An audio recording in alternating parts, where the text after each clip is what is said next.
I have connected the base unit to the network. So I got this IP address here from the DHCP server of the network. And the first time, if you start it up, you will get a 7-step wizard.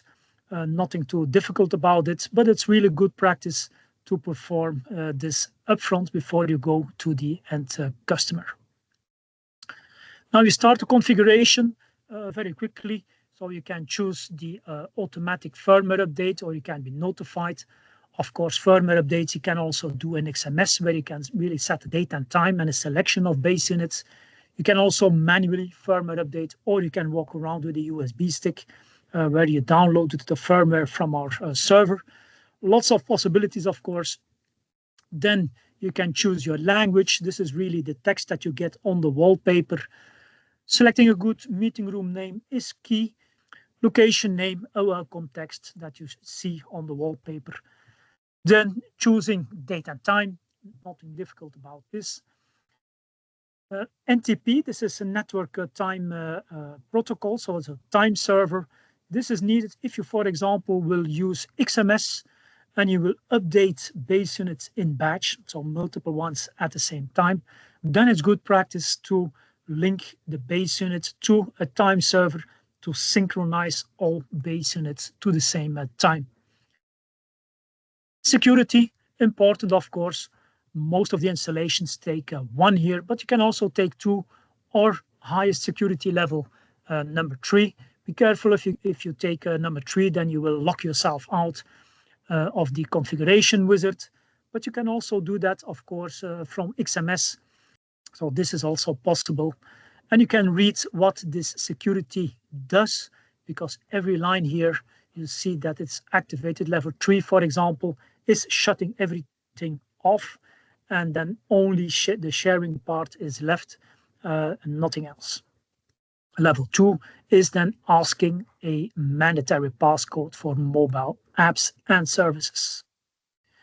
Right, next is passwords. You need to change that, of course.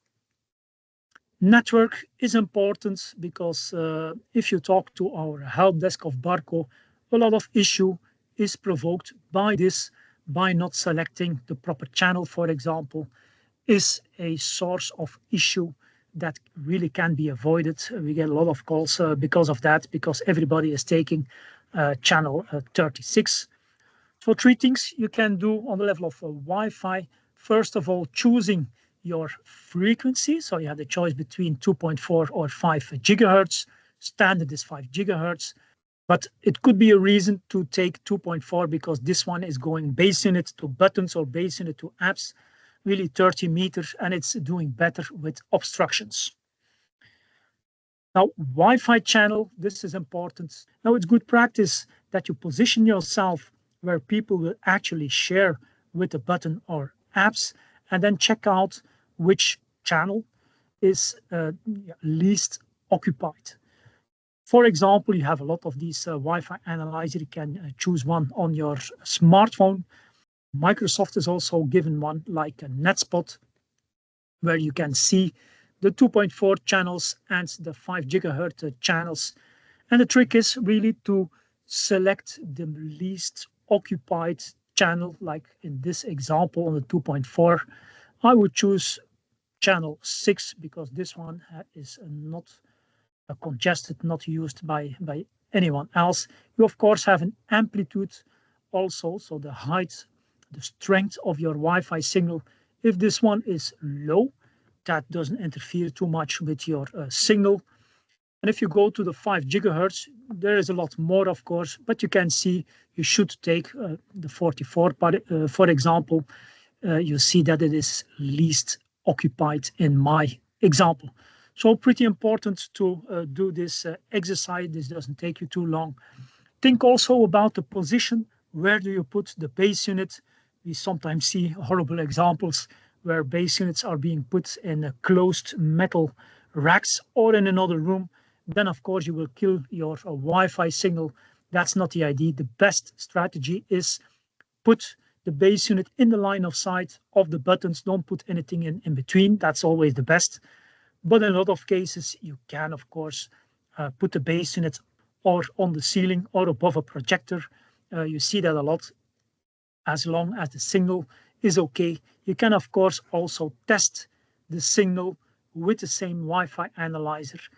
Position yourself indeed where people will share and look to your ClickShare base unit, how well the Wi-Fi signal, how strong your Wi-Fi signal performs.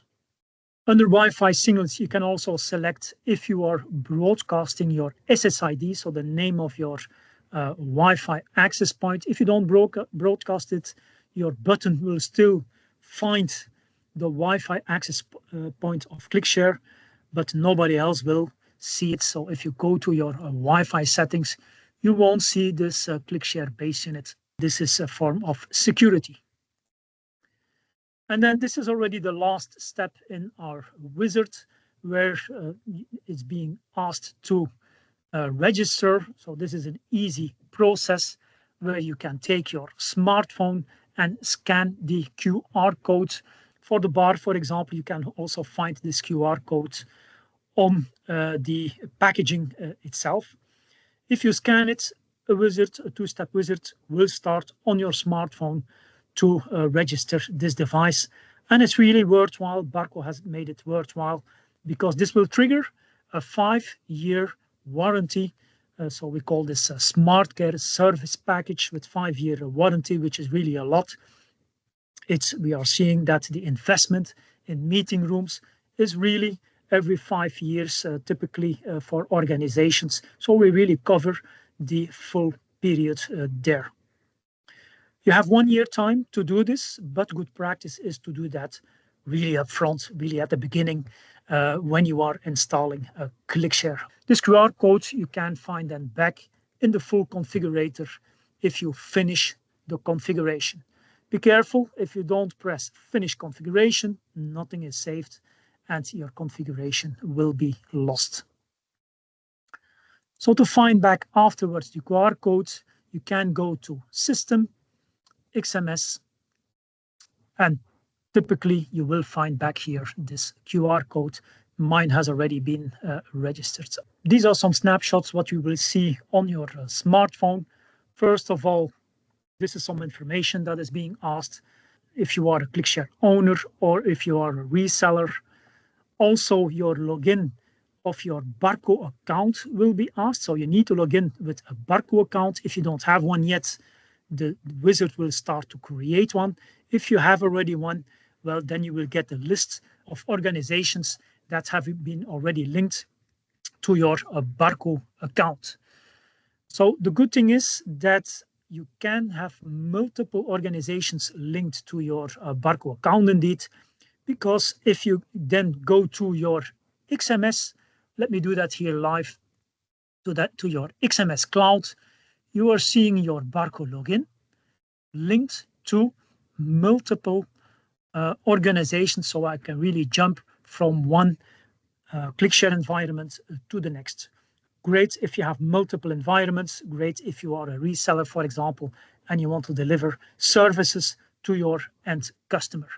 Now, after this wizard, there are more settings to do, but this is not a must. This is something that the admin can do.